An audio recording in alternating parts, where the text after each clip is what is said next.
ఈ సృష్టిలో అమ్మ ప్రేమను మించింది మరొకటి ఉండదు అంటారు.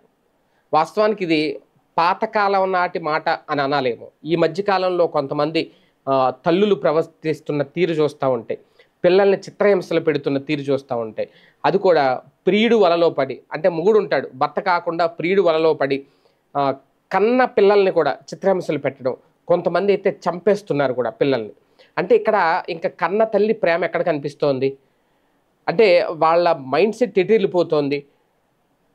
పిల్లల కంటే పుట్టిన పిల్లల కంటే ఆహ్, ఎవరో అంటే ఏ ఫేస్‌బుక్‌లోనో ఎక్కడో పరిచయమైన ఒక వ్యక్తి కోసం కట్టుకున్న మొగుడిని కూడా పక్కన పెట్టేసి కొంతమంది భర్తలను కూడా చంపేస్తున్నారు.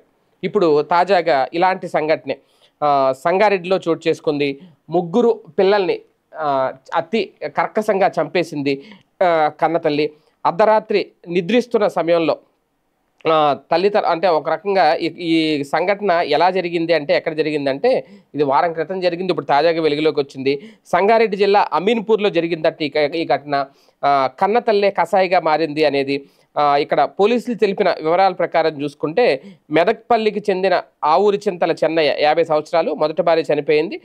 కొన్నాళ్లకు తనకన్నా 20 ఏళ్ల వయసులో చిన్నదైన రజిత 30 ఏళ్ళు అలియాస్ లావణ్యను చెన్నయ్య 2005లో రెండో పెళ్లి చేసుకున్నాడు. ఈ దంపతులకు సాయికృష్ణ, మధుప్రియ, గౌతమ్ అనే ముగ్గురు పిల్లలు పుట్టారు. అంటే వీళ్ళిద్దరికే పుట్టిన వాళ్ళే, ముందు భార్యకి పుట్టిన వాళ్ళైతే కాదు. అయితే అమీన్పూర్ మండలంలోని బేరంగూడలోని రాఘవేంద్ర కాలనీలో ఓ అద్దింట్లో నివాసం ఉంటున్నారు. చెన్నయ్య వాటర్ ట్యాంకర్ డ్రైవర్గా పనిచేస్తున్నాడు. రజిత స్థానికంగా ఒక ప్రైవేట్ పాఠశాలలో టీచర్గా పనిచేస్తుంది. రజిత ప్రవర్తనపై అనుమానం పెంచుకున్న చెన్నయ్య తరచూ ఆమెతో గొడవ పడేవాడు. అతడి వేధింపులు భరించలేక ఆమె పుట్టింటికి వెళ్ళిపోయింది. పెద్దలు నచ్చ చెప్పడంతో తిరిగి భర్త చెంతకొచ్చింది. గత నెల 27వ తేదీన రాత్రి 8 గంటలకు పిల్లలతో కలిసి చెన్నయ్య, రజిత భోజనం చేశారు. రజిత పిల్లలు పెరుగన్నం తినగా చెన్నయ్య పప్పన్నం తిని విధులకు వెళ్ళిపోయి రాత్రి 11 గంటలకు తిరిగి వచ్చాడు. తెల్లవారుజామున 3 గంటలకు రజిత తన కడుపు నొప్పి అంటూ బిగ్గరగా రోధించడంతో స్థానికుల సాయంతో భర్త చెన్నయ్య ఆమెను ఆసుపత్రికి తరలించాడు. తర్వాత ముగ్గురు పిల్లలు మృతి చెందినట్లుగా గుర్తించారు. అయితే తన చిన్ననాటి స్నేహితుడు శివకుమార్తో రజితకు వివాహేతర సంబంధం ఏర్పడింది.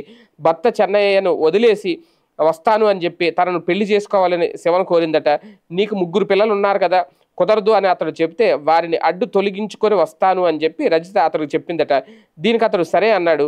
ఘటన రోజే శివకు ఫోన్ చేసిన రజిత తాను పిల్లలను చంపబోతున్నట్లు కూడా చెప్పిందట. ఆ రోజు రాత్రి భర్త పిల్లలతో కలిసి భోజనం చేశాక చిన్నారులను పడుకోబెట్టింది.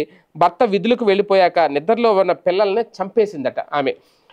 ఈ కేసులో నిందితులు రజిత, ఆమె ప్రియుడైన శివను పోలీసులు అరెస్ట్ చేసి రిమాండ్కి తరలించారు. అంటే ఇది ఎంత దారుణం! ముగ్గురు పిల్లలు పుట్టేసిన తర్వాత ఇప్పుడు ఓకే, వెళ్ళిపోవాలి అనుకుంటే డైవర్స్ ఇచ్చేయచ్చు, వేరే పెళ్లి చేసుకోవచ్చు, అతన్ని ఏదైనా చేసుకోవచ్చు. అంతే తప్ప పిల్లల్ని చంపేసి, అది కూడా అతను పిల్లలు లేకుంటే పెళ్లి చేసుకుంటానని చెప్పడంతో ముగ్గురు పిల్లల్ని చంపేసి ఒక ప్రియుడి కోసం వెళ్ళిపోవడం అంటే నిజంగా అది చాలా దారుణం. మొత్తానికి అంటే ఈ మధ్యన సమాజంలో సొసైటీ ఎటుపోతుంది, సమాజం ఎటుపోతుంది, ఏంటి ఇలాంటి ఘటనలు ఎక్కువైపోయినాయి ఈ మధ్య కాలంలో. కొంతమంది ప్రియుడితో కలిసి భర్తలను చంపేస్తున్నారు, మొన్న కూడా చూసాం. కొంతమంది తల్లిదండ్రులు పిల్లల్ని చంపేస్తున్నారు. ఒక తండ్రి పిల్లల్ని చంపేశాడు, 2 పిల్లల్ని బకెట్లో ముంచి. ఈ పిల్లల్ని చంపేయడం ఏంటో, ఒకడైతే కాలువలో దోసేసాడు మొన్న అక్కడ రామచంద్రపురం దగ్గర. 2 పిల్లలు, ఒక పిల్ల బతికింది, ఒక పిల్లోడు చనిపోయాడు. ఇప్పుడు ఈ తల్లి ఏకంగా ఈమె కన్న తల్లే, పోని పెంపుడు తల్లి కూడా కాదు, కన్న తల్లే. మొన్న అయితే ఒక పెంపుడు తల్లి ఆమె అతి కర్కశంగా పెనం మీద కూర్చోబెట్టింది పిల్లల్ని. తర్వాత అతను చనిపోయాడు, ఆ పిల్లోడు కూడా. ఇప్పుడు ఈవిడ ఏకంగా నిద్రలో ఉండగా నిద్రలో ఉన్న పిల్లల్ని చంపేయడానికి చేతులు ఎలా వచ్చినాయో, మనసు ఎలా వచ్చిందో.